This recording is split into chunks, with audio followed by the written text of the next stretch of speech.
There are many things that can cause relationships to struggle, from money to just having different life goals. But honestly, there are some pretty common mistakes that people make in relationships that make it much more likely that their relationship isn't going to work out. If you're new to the channel, welcome. My name is Tyler Warlow, and I make videos on things I wish someone had taught me when I was younger. And in today's video, I figured I would discuss 5 common mistakes that I see people make in their relationships. These relationships often lead to either a hard struggle or the relationship failing. My wife and I have been in a relationship for about 10 years now, and we commonly see these mistakes in relationships that don't end up working out. So if there's anything that you should avoid doing in your relationship to ensure that it's going to be successful, it's going to be these 5 things. And the number one mistake that I see most commonly in relationships that don't work out is ignoring red flags in the relationship. This can be in reference to so many different things. This can be in reference to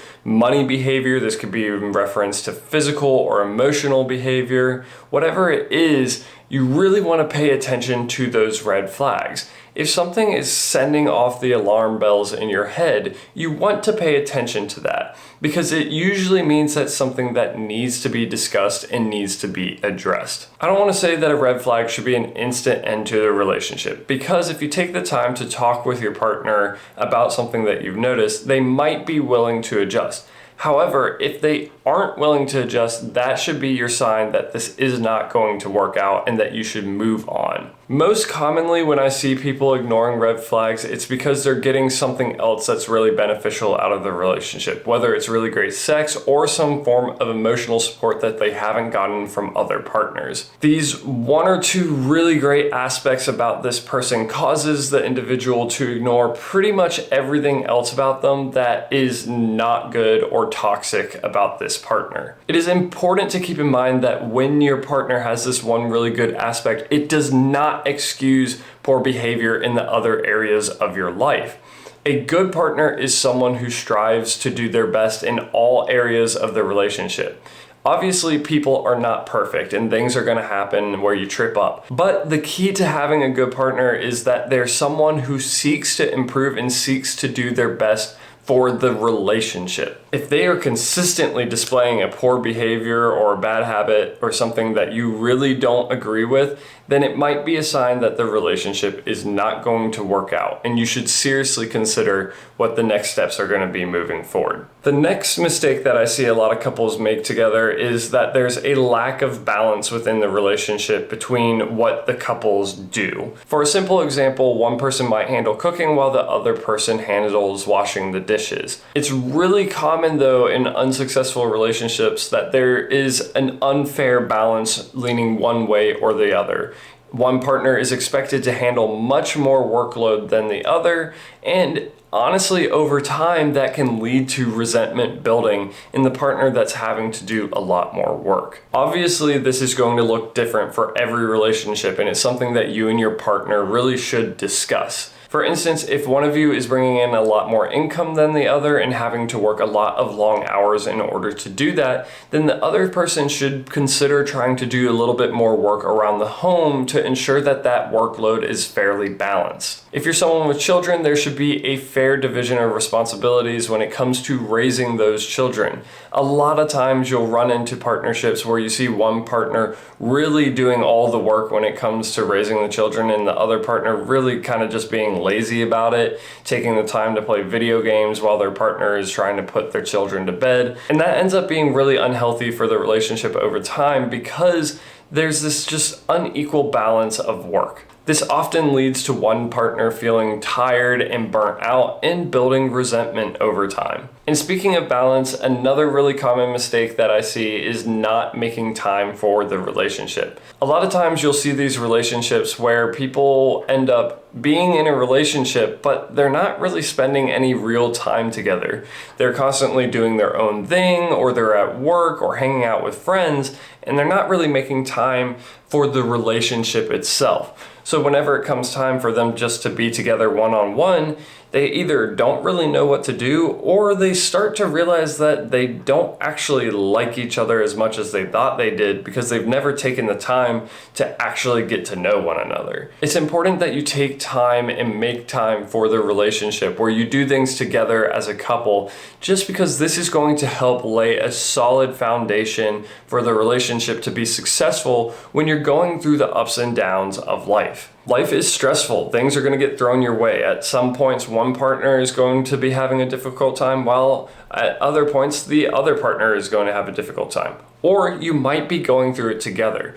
But if you're able to have that strong foundation where you've really made time for the relationship, you've cultivated it, and you've grown it together by doing things together and forming bonds over things, then that's going to help you to get through those difficult moments, because you can always look back at those memories and those things that you do together to help remind you about why you guys are in this together. There's many ways that you can approach this. You can just do this with small date nights in, or you could go out and do activities together. But the key here is taking time to do things together. Now, on the opposite side of that spectrum is the next mistake, and that's becoming codependent upon one another. If you are so wrapped up in your relationship that you are not able to be separate from your partner at all, that's called codependence. This results in an unhealthy relationship where you have to have your partner as a support system in order to be able to function and move through life. And honestly, that's just not a healthy place to be. This can create unhealthy situations where whenever your partner is not available, you kind of struggle to function in a normal way. This can often lead to burnout within the relationship because they never feel like they have times for themselves and they're constantly having to be there for each other. Over time, this can lead to social isolation where neither person is really going out and spending time with friends because they've become so wrapped up in the relationship that they don't really do anything else. It's important to have a certain level of independence from your partner so that you can be your own person when the time comes that you need to be. Your partner can't always be there 100% of the time. So it's important that you're able to go about and enjoy life as normal when they aren't. Now, the biggest mistake that I see couples making is a commonality through all of these other mistakes, and that is really going to be communication. In a lot of these situations, communication can actually help resolve the issues. But a lot of times you see couples not taking the time to communicate with one another about what's actually bothering them or what's causing their relationship to struggle. There can be many reasons for this. Either they don't have healthy communication styles in the first place, or they don't want to bother their partner and stress them out. Whatever it is, you'll often find that in unhealthy relationships, good communication is often lacking. Communication in a relationship really is important for knowing whether or not you want to continue the relationship in the first place. You want to know whether or not you guys have similar life goals and trajectories, because otherwise you're going to be getting into a relationship that might conflict with that and honestly end up leading to you being unhappy. A really common example of this that I see is when one partner wants kids and the other partner doesn't want kids. And rather than taking the time to talk about it and determine if maybe there's some sort of compromise or if they want to continue this relationship, they just ignore it because that's what's easy. But of course, this ends up leading to a breaking point at some point when the topic inevitably comes up. And a lot of times these breaking points tend to be really unhealthy and result in a really large crash that honestly can cause relationships to be irreparable. And that's just one example of how communication is often ignored in relationships. This can be applied to finances, parenting, and a variety of other things. If you have a normal and healthy relationship, at some point you're going to experience conflict in that relationship. And you need to be able to communicate and talk through it healthily rather than blowing up at each other and making things worse.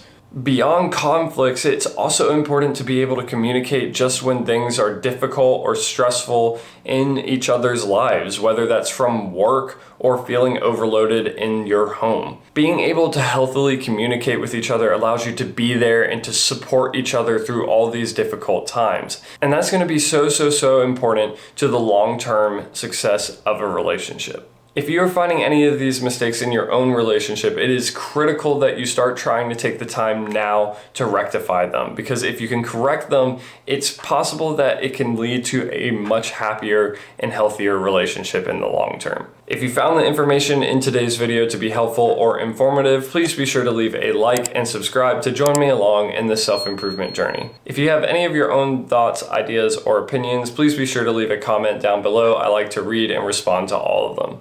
If you're interested in more videos like this one, you should check out this video right here that YouTube recommends for you. If you're more interested in my most recent stuff, you should check out this video right here. But until the next time, this is Tyler Warlow, signing off.